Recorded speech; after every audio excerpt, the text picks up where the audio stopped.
Estudando o Livro dos Espíritos com Allan Kardec.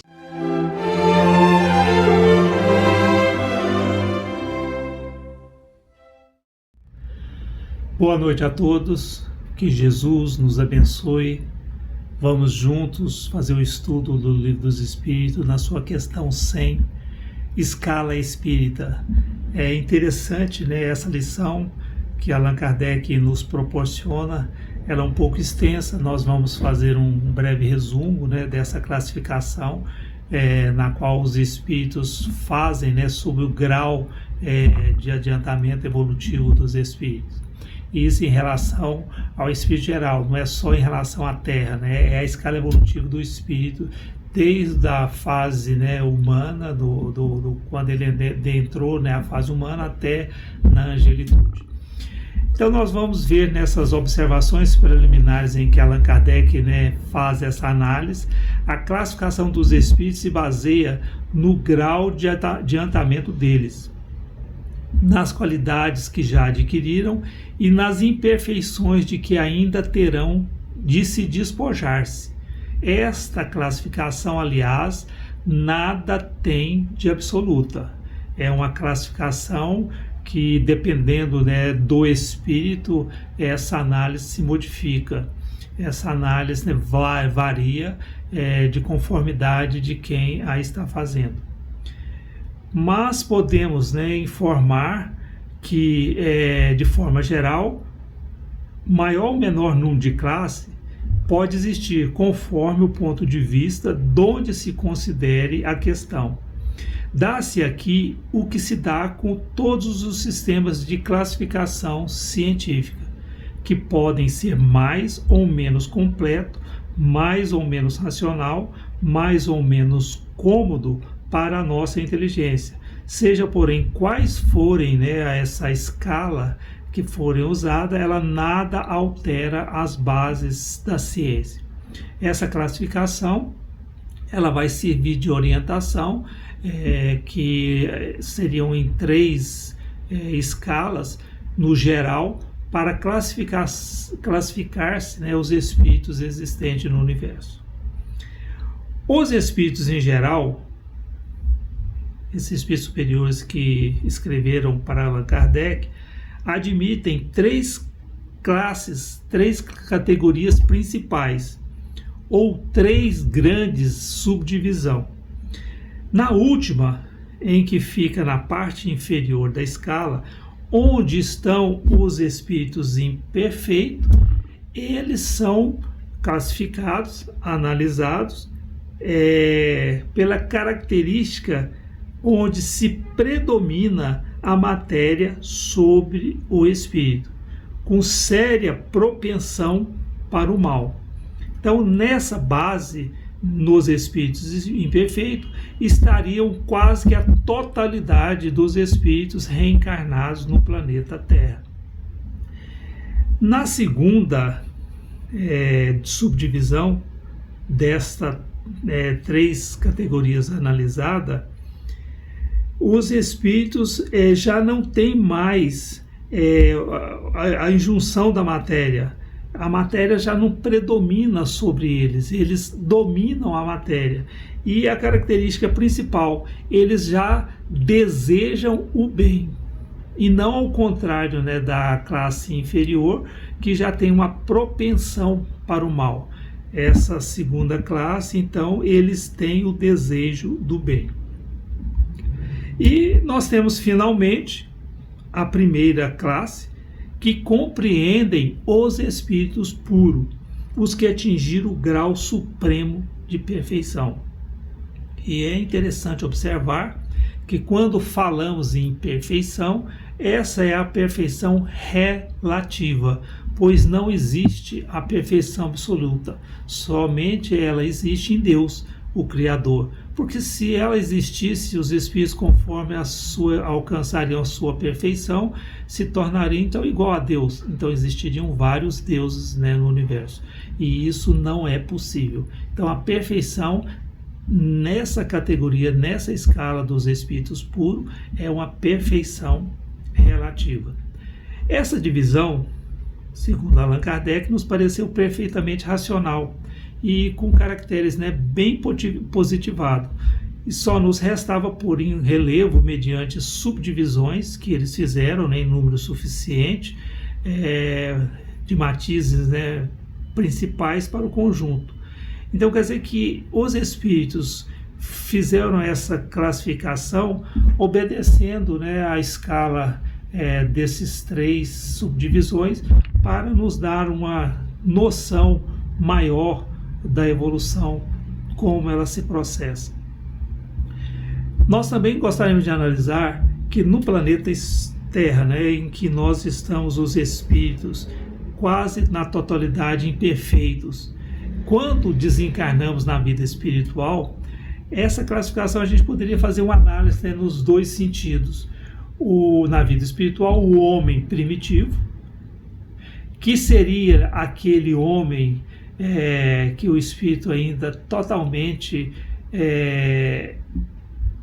voltado à matéria, e quando eles desencarnam, né, eles desencarnam já buscando a grei de onde saíram, a espécie de segurança, né, devido à saudade do lar. Esse homem selvagem, desperto, né, fora da matéria, fora do corpo denso, ele é igual a um menino apavorado, um menino aterrado. Ele não tem outro pensamento senão voltar ao convívio revitalizante daqueles que usam a linguagem que lhes é própria, que comunga, né, os mesmos interesses, e o desejo maior deles é ressurgir na própria taba, renascer na carne, e essa seria a sua aspiração maior, porque o selvagem desencarnado ele estará totalmente desambientado no plano espiritual. E na vida espiritual, né, também nós temos o homem não primitivo. Nós falamos primeiro do primitivo e agora nós vamos abordar do homem não primitivo, que poderíamos ser classificados dentro dessa, né, categoria. Os desencarnados não primitivos representam uma gama de seres em diversos graus evolutivos. Aqui na Terra nós temos uma gama muito grande, né, bastante extensa, essa escala de evolução. Quanto menos evoluído o ser, menores serão as percepções na dimensão espírito, na dimensão onde ele se encontra. Encetando, pois, a sua iniciação no plano espiritual, quando ele começa a entender a lei de causa e efeito, ele começa então a despertar a sua responsabilidade como homem espiritual e começa a penetrar na essência da lei de causa e efeito. Então ele começa a encontrar em si mesmo os resultados enobrecedores ou deprimentes das próprias ações. Outra coisa que nas escalas evolutivas a gente tem que abordar e comentar é que o espírito, no sentido evolutivo, jamais retrógrada ou evolui. A sua evolução é constante, é perene. Ele pode estacionar, mas evoluir, retroagir, jamais. Então os espíritos dizem que o espírito não retrógrado, no sentido de que nada perdem do progresso realizado. Podem ficar momentaneamente estacionados, mas de bons não se tornarão maus, nem de sábios se tornará ignorantes. Tal o princípio geral que só se aplica no estado moral e não à situação material, que de boa parte pode, né, se tornar má se o espírito tiver esse merecimento. Nós vemos que na palavra de Paulo, ele coloca, né, no seu evangelho, que os espíritos de luz são pacientes.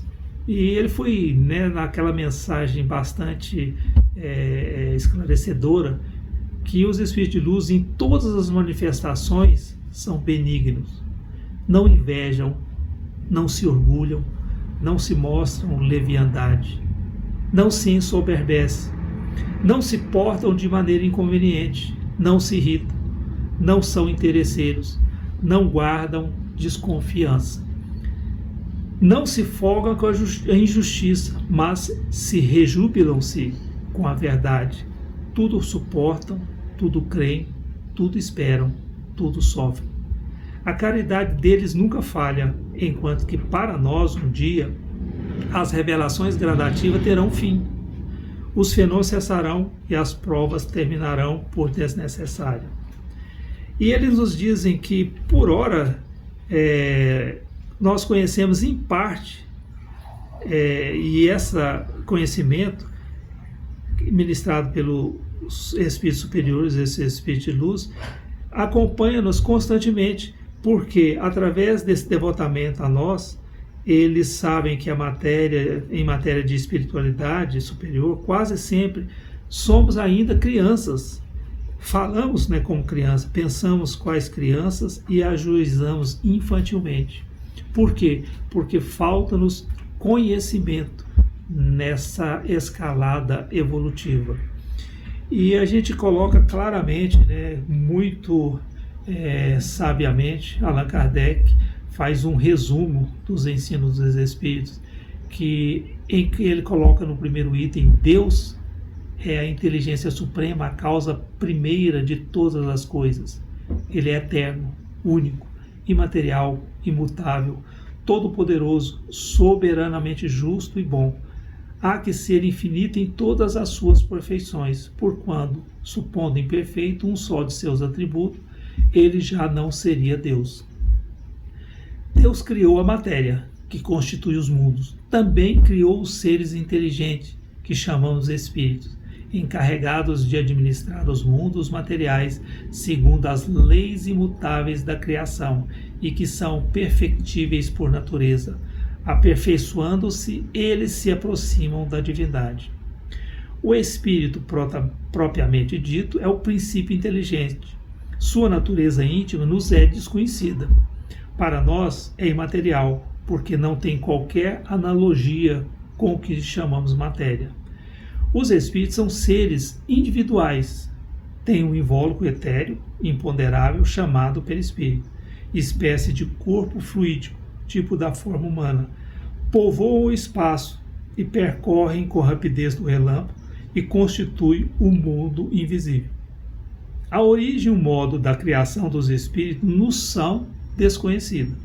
Sabemos apenas que são criados simples e ignorantes, isto é, sem ciência e sem conhecimento do bem e do mal, mas com igual aptidão para tudo, porquanto Deus, em sua justiça, não podia isentar a uns do trabalho que impusesse a outros para chegarem à perfeição. No princípio, eles se acham numa espécie de infância, sem vontade própria e sem consciência perfeita de sua existência.